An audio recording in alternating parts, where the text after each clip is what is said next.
माझ्या प्रिय भावांनो आणि बहिणींनो, संपूर्ण सृष्टी ओरडून सांगत आहे की देवाने आम्हाला निर्माण केलेलं आहे, मानवासाठी निर्माण केलेलं आहे.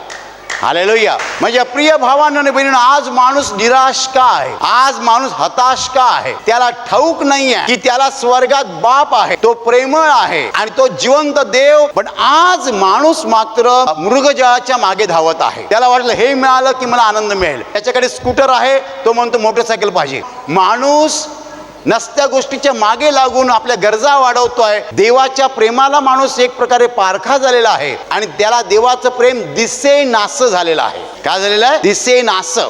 आपण सत्याकडे वळलं पाहिजे. सत्य हे आहे की देव जिवंत आहे. सत्य हे आहे की देव प्रेमाचा महासागर आहे. सत्य हे आहे की आपण अनाथ नाही आहोत, की आपल्याला जिवंत देवाची ओळख झाली पाहिजे. सुवार्ता ही आहे की येशूचे सेवक, येशूचे शिष्य लोकांना जिवंत देवाकडे वळवतात. हालेलुया.